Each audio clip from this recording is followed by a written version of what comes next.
We'll also establish a financial crimes unit of highly trained investigators to crack down on large-scale fraud and protect people's investments. Some financial firms violate major anti-fraud laws because there's no real penalty for being a repeat offender. That's bad for consumers, and it's bad for the vast majority of bankers and financial service professionals who do the right thing. So pass legislation that makes the penalties for fraud count. And tonight I'm asking my Attorney General to create a special unit of federal prosecutors and leading state attorney general to expand our investigations into the abuse of lending and packaging of risky mortgages that led to the housing crisis. This new unit will hold accountable those who broke the law, speed assistance to homeowners, and help turn the page on an era of recklessness that hurts so many Americans. Now, a return to the American values of fair play and shared responsibility will help protect our people and our economy. But it should also guide us as we look to pay down our debt and invest in our future. Right now, our most immediate priority is stopping a tax hike on 160 million working Americans while the recovery is still fragile.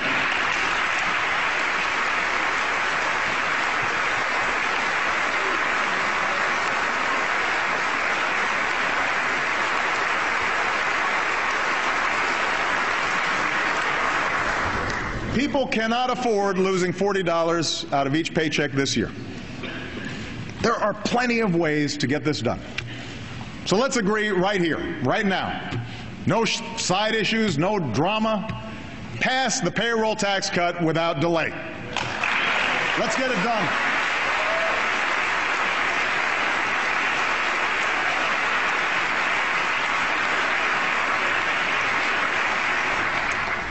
When it comes to the deficit, we've already agreed to more than $2 trillion in cuts and savings. But we need to do more. And that means making choices. Right now, we're poised to spend nearly $1 trillion more on what was supposed to be a temporary tax break for the wealthiest 2% of Americans. Right now, because of loopholes and shelters in the tax code, a quarter of all millionaires pay lower tax rates than millions of middle-class households. Right now, Warren Buffett pays a lower tax rate than his secretary. Do we want to keep these tax cuts for the wealthiest Americans, or do we want to keep our investments in everything else, like education and medical research, a strong military, and care for our veterans? Because if we're serious about paying down our debt, we can't do both. The American people know what the right choice is. So do I. As I told the Speaker this summer, I'm prepared to make more reforms that rein in the long-term costs of Medicare and Medicaid and strengthen Social Security, so long as those programs remain a guarantee of security for seniors. But in return, we need to change our tax code so that people like me and an awful lot of members of Congress pay our fair share of taxes.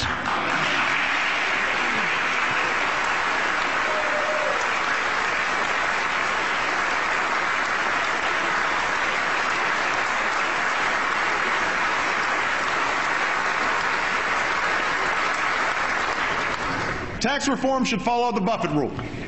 If you make more than $1 million a year, you should not pay less than 30% in taxes. And my Republican friend Tom Coburn is right. Washington should stop subsidizing millionaires.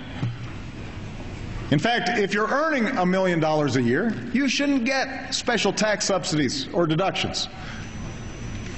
On the other hand, if you make under $250,000 a year, like 98% of American families, your taxes shouldn't go up. You're the ones struggling with rising costs and stagnant wages. You're the ones who need relief.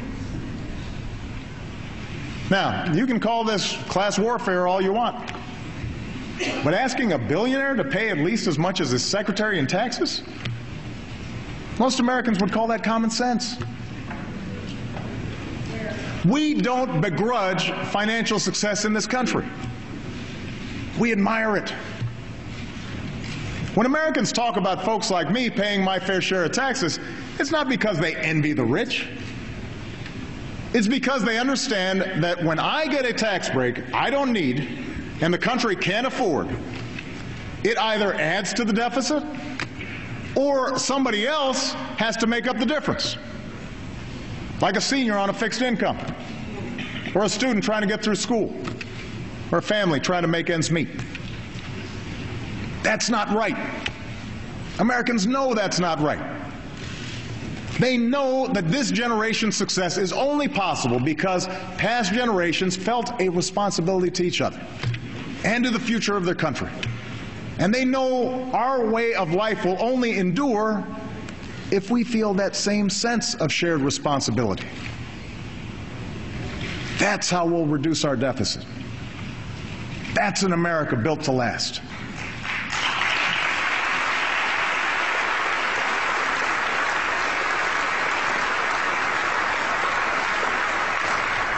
Now, I recognize that people watching tonight have differing views about taxes and debt, energy and health care. But no matter what party they belong to, I bet most Americans are thinking the same thing right about now.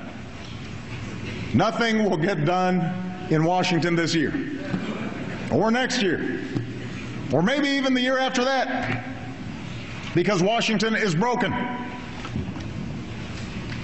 Can you blame them for feeling a little cynical?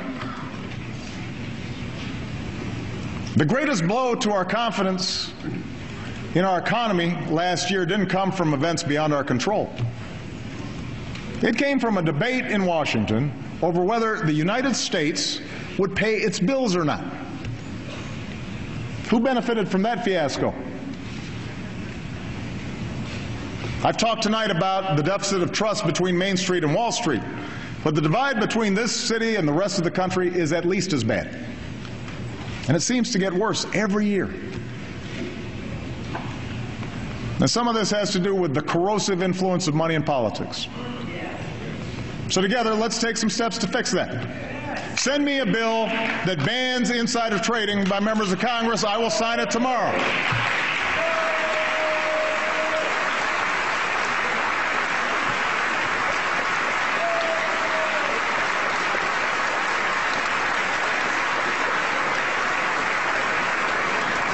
Let's limit any elected official from owning stocks in industries they impact.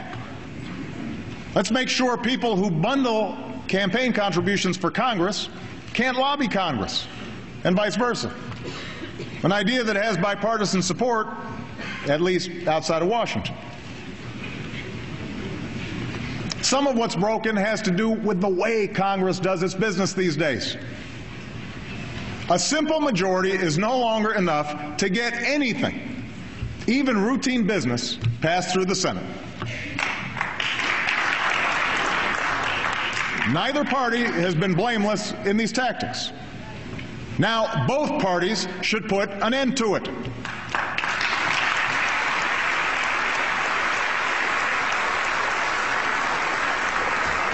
For starters, I asked the Senate to pass a simple rule that all judicial and public service nominations receive a simple up or down vote within 90 days.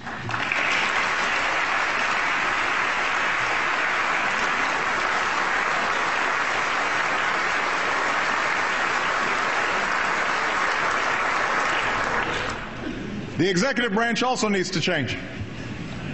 Too often it's inefficient, outdated, and remote. That's why I've asked this Congress to grant me the authority to consolidate the federal bureaucracy so that our government is leaner, quicker, and more responsive to the needs of the American people.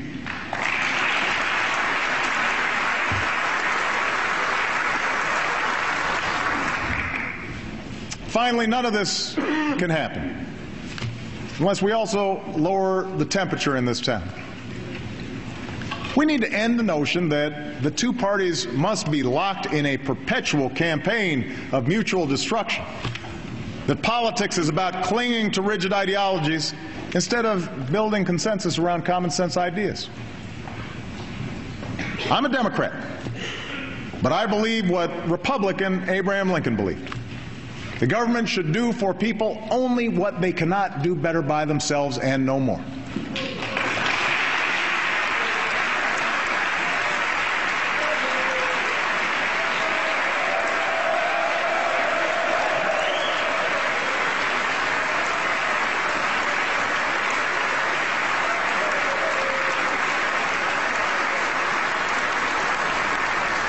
That's why my education reform offers more competition and more control for schools and states. That's why we're getting rid of regulations that don't work. That's why our health care law relies on a reformed private market, not a government program. On the other hand, even my Republican friends who complain the most about government spending have supported federally financed roads and clean energy projects and federal offices for the folks back home. The point is, we should all want a smarter, more effective government. And while we may not be able to bridge our biggest philosophical differences this year, we can make real progress. With or without this Congress, I will keep taking actions that help the economy grow. But I can do a whole lot more with your help. Because when we act together, there's nothing the United States of America can achieve.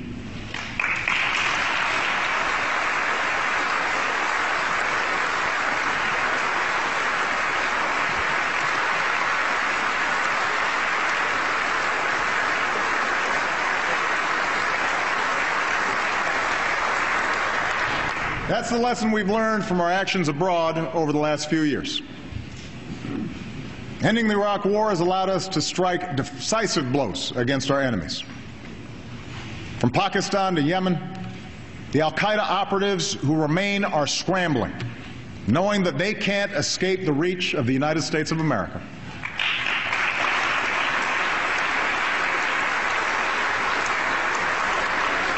From this position of strength, we've begun to wind down the war in Afghanistan. 10,000 of our troops have come home. 23,000 more will leave by the end of this summer. This transition to Afghan lead will continue, and we will build an enduring partnership with Afghanistan so that it is never again a source of attacks against America.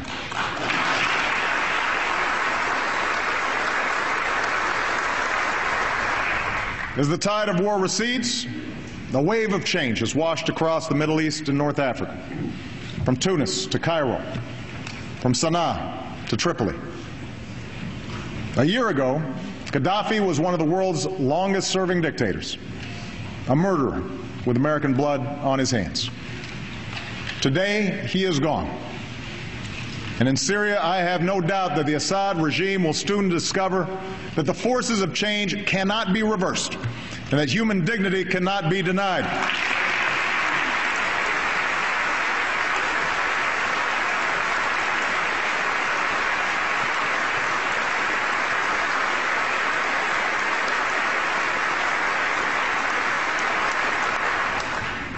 How this incredible transformation will end remains uncertain. But we have a huge stake in the outcome. And while it's ultimately up to the people of the region to decide their fate, we will advocate for those values that have served our own country so well. We will stand against violence and intimidation. We will stand for the rights and dignity of all human beings, men and women, Christians, Muslims, and Jews. We will support policies that lead to strong and stable democracies and open markets, because tyranny is no match for liberty. And we will safeguard America's own security against those who threaten our citizens, our friends, and our interests. Look at Iran. Through the power of our diplomacy, a world that was once divided about how to deal with Iran's nuclear program now stands as one. The regime is more isolated than ever before. Its leaders are faced with crippling sanctions. And as long as they shirk their responsibilities, this pressure will not relent. Let there be no doubt. America is determined to prevent Iran from getting a nuclear weapon, and I will take no options off the table to achieve that goal.